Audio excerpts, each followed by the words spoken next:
Hey guys, it's Mike Man WBA here. Welcome back to episode 20 of Can't Stop Progress. We are with chapter 61. We are start of March 2018.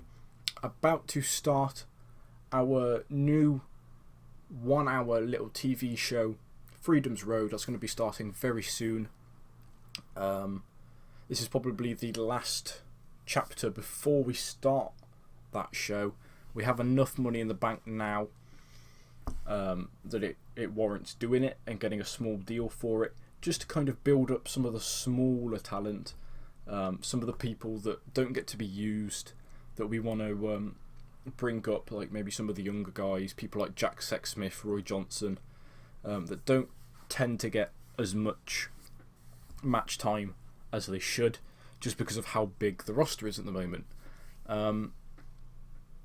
So that will be starting soon, and with that I think we'll get into the show, where in front of 3,100 people at Alexandra Palace, we have the team of the Sweet Jesus, Chuck Mambo and William Ever, and the shirt lifters Jack Sexsmith and Roy Johnson, defeating the ragtag team of Damon Moser, Dan Maloney, Drew Parker and Saxon Huxley in 11 minutes and 13 seconds, when William Ever defeats Saxon Huxley by pinfall with a Popish hammer.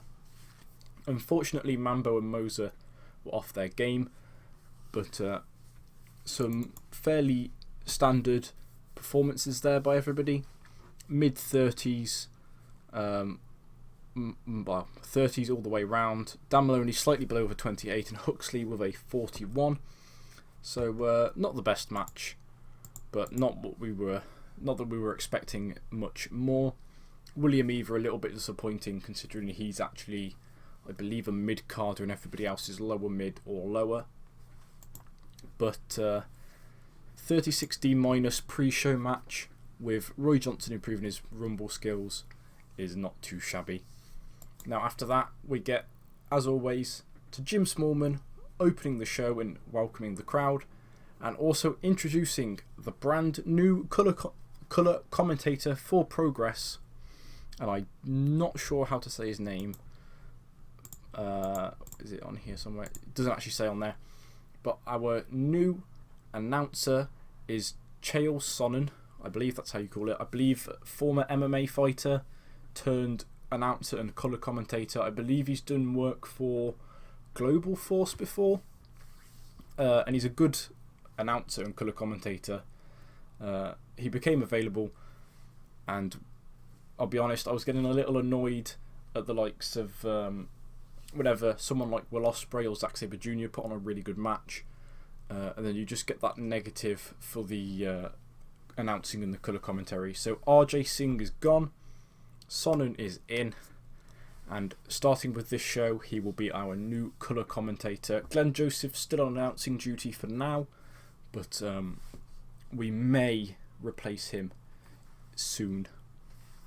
Our first match of the night is Volta's first defence of the Progress Atlas Championship, and in a decent match he defeats the returning Mikey Whiplash in 13 minutes and 49 seconds by pinfall with a golden bomb.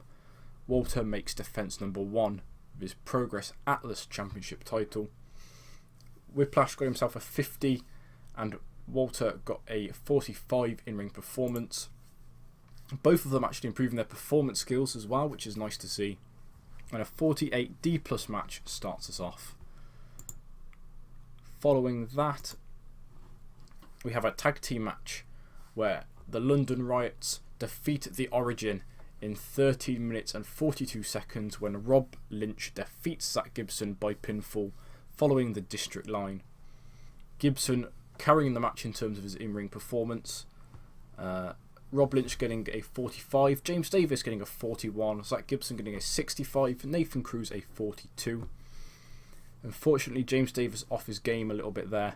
The Riot's gimmicks not up to scratch, but we are going to look to change that, and hopefully it will go well.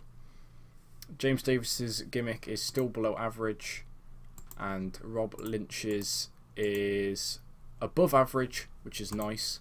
So we fixed Rob Lynch's gimmick problems. James Davis is not so much, but we can live with that for now. No work improvements in that match. A 56 C-. Good tag team match to follow up on that first title match. Following that, we have a little promo video splashed onto the screen, hyping up the debut of a new performer. Following that, we have the final, I believe, first round match of the Natural Progression series, where Lewis Gervin debuts and defeats Kid Lycos in 16 minutes and 8 seconds by pinfall with an even flow. Kid Lycos unfortunately tiring towards the end. Lewis Gervin's got a legendary old school face gimmick and was also tiring towards the end. Only 16 minute match, but I did tell them to steal the show, so not too concerned there. Kid Lycos got himself a 48 to Lewis Gervin's 53, and that match got us a 57 C- overall, which I am very, very happy about. So now, if I can hopefully find the piece of paper that I wrote it down on, which I cannot at the moment, I'll try and remember off the top of my head. I believe the second round matches, which is effectively the semi-finals, we have the tag team against each other. We have Jack Sexsmith versus Roy Johnson. We have Leo Rush against James Drake.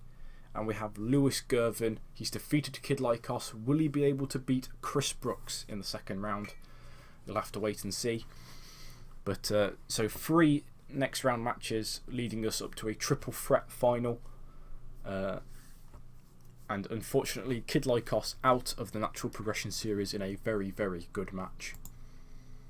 Following that, we have Ginny's next defence of the Progress Women's title, where she defeats Kaylee Ray, the not ICW Women's Champion in this save. She is in real life, I believe. But Ginny's next defence will in fact be the Games ICW Champion, which is Sierra Loxton. So 1 match announced for next week. Ginny versus Sierra Loxton, 1-on-1 for the Progress Women's title. Ginny getting a 44 in-ring performance in this match, which is good to see. Kaylee Ray getting a 36. Ginny improving her technical skills as well, giving us a 43 D rating overall, which is not too bad. And following that, we have Travis Banks' final match of his little series to see, not to qualify, but to get the stipulation for his match, his title match against Will Ospreay at the next chapter, where in a decent match, Axel Dieter Jr. defeats Travis Banks in 60 minutes 15 by countout. However, during the match, Will Ospreay and Paul Robinson attack Travis Banks, laying him out at ringside before running off before the referee comes back around, which means that Travis Banks does in fact get himself counted out, or gets counted out due to the actions of Will Ospreay and Paul Robinson. Axel Dieter Jr. getting an in-ring performance of 50. Travis Banks getting an in-ring performance of 58. Travis Banks improving his performance skills as well, and a 58 C- match rating overall is good to see, especially considering we had a screwy finish and 2 interferences in that match. And I think our product penalises that a little bit.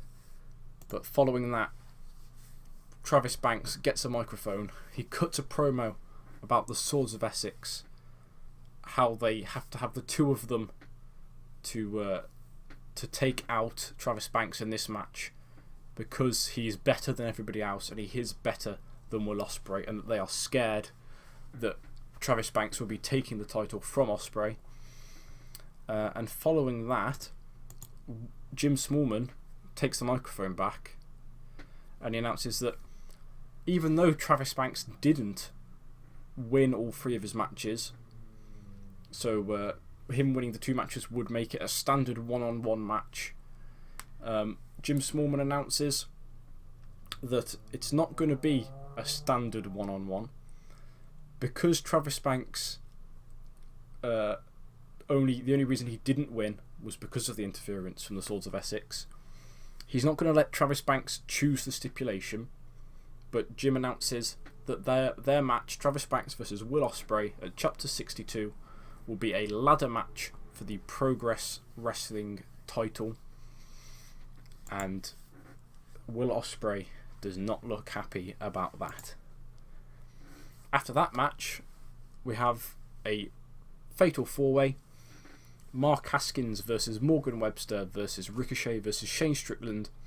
And in a decent match, Mark Haskins wins in 40 minutes and 41 seconds when Haskins defeats Ricochet by pinfall with a painkiller.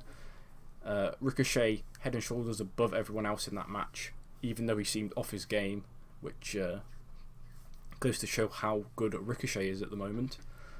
Mark Haskins getting himself an impressive 55, Morgan Webster getting a solid 42, Ricochet getting a very, very good 68, and Strickland there with a 48, sort of in the middle. No work for improvements, unfortunately, but a 62C is a nice fatal 4-way match to carry us on. Mark Haskins building up a little head of steam. Of course, never lost the Progress Championship. I think he's had 1 or 2 title matches for a chance to regain the title, but never really had a solid opportunity to win it back. We have a little something to do here. Oh, another gimmick problem. Haskins' fan favourite. We're going for Man on a Mission, and we get an above average, so nice to see. Haskins' gimmick will no longer be hindering him. Following that, we have Austin Aries versus Tyler Bate, and after kicking out Pete Dunne from Progress, he cannot beat Tyler Bate, and Tyler Bate defeats Austin Aries in 14 minutes 53 by pinfall with the Tyler Driver 97. Aries getting an in-ring performance of 58 and Tyler Bate getting a 53, which is quite good. No work improvements, and a 54 C- match is not too shabby. Could have been a little bit better considering the 2 guys involved, but I'm not going to complain with it. And Tyler Bate shows that he deserves to be the leader of British Strong Style, picking up a solid win over Austin Aries. And following that, we have the main event of the evening, where in a decent match, FSU defeat the leaders of the New School in 15 minutes and 44. However, it's because Marty Scurll intentionally gets himself disqualified by hitting Eddie Dennis with the umbrella. So even though FSU defeat leaders retain the Tag Team Championship. I'm not sure how many defences that is now because it doesn't say up here. But in terms of in-ring work, Zack Sabre Jr. head and shoulders above everyone else, and Eddie Dennis unfortunately the weak link. But Eddie Dennis getting a 33, Mark Andrews getting a 57, Zack Sabre Jr. I think getting the first 80 plus rated in-ring performance of the series, if I'm not mistaken. Maybe Ospreay's had one. But I think that's the first. Zack Sabre Jr. getting an 81. Marty Scurll gets a 63. No work improvements, unfortunately, but a very, very good 70 C+ match in the main event is good to see. But following that, we have CCK, Chris Brooks, and Kid Lycos coming out. They demand another title shot against the leaders. I believe it was Chapter 59 we saw them face off.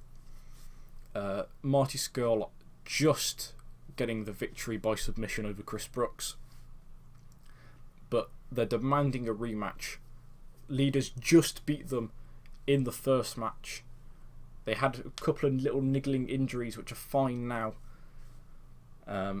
They've had to cheat to beat FSU. Their time is up. CCK want those bouts, and so we will have to see if they get their opportunity on the next show. But for now, we end this one on a 64C. Drew Parker, slightly overused, but it was on the pre-show, so I'm not sure why that would even matter. The show increased our popularity in 45 regions, as they always do. We're going to make our speech. We're going to praise Zach Gibson. We're going to praise Zack Sabre Jr. And we're also going to praise Lewis Gervin on his debut had a solid match and has a legendary gimmick, so we will compliment him as well. Gibson, Sabre Jr. and Lewis Gervin all happy with that. And you see our nice shiny new loading screens courtesy of Mr. No Legs Gaming, Mr. NLG, at I am Coulson on Twitter. Go and give him a follow if you aren't already. He's not very funny, but he tweets a lot. So following that, you see we have a little upcoming surprise here and another one here, which I've renamed because I knew he would pop up. Wasn't expecting Doug Williams to be unhappy at being upset at being left off the one show he's been on the roster for, but not too bad. Saxon Huxley has left the company. Mark Haskins wants a rest, and our chapter 61 got a very impressive TV rating, although my ratings are obviously lower than the WWE's. One thing I wanted to show, hopefully I can find this up without spoiling anything. If I go to news, if I go to company progress and story type, I believe company news. No, it's not that one.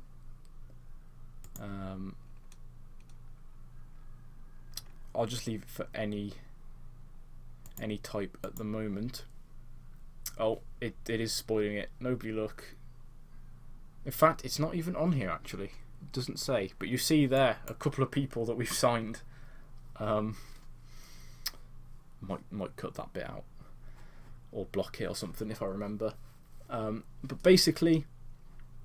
Oh, interestingly, Michael Dante rising. So we might have to use him a little bit more in the future. But... I'll finally get there. What I want to say is we bought out a couple of companies. I can't remember who they were off the top of my head. I probably should have written it down, but I believe maybe an American company we bought out and a British company we brought out. We got a couple of workers from it. We've I'll just go look at the roster. You see, we got Shelton Benjamin. You saw that before. He'll come in eventually. I've signed him, and I haven't figured out what to do with him. So he might actually just be leaving again fairly soon. We've got Doug Williams that we picked up from someone. He was from one of the companies that we brought out. Does there say in his news?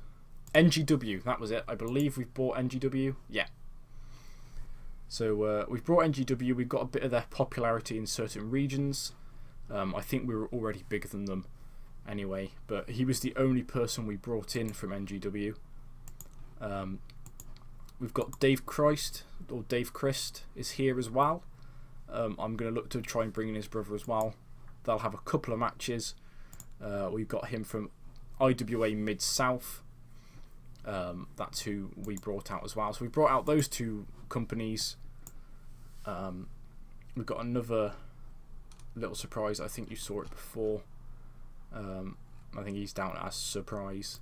Yeah, Rhino we've got in. He'll be having just the one match. I'm going to have a show over in America, which might be where I use Shelton Benjamin as well. Rhino will be challenging for the Atlas Championship. Got Sierra Loxton, as I mentioned, and we've got Tessa Blanchard as well, who I believe might have been another person that came in when we bought out a company. Yeah, she was also from IWA Mid-South. She'd actually only just signed signed for the company a week or two beforehand, and we've picked her up on her pay-per-appearance deal. But this episode has gone on for more than long enough already. So thank you guys for watching, and I will see you for chapter 62 very soon. Goodbye.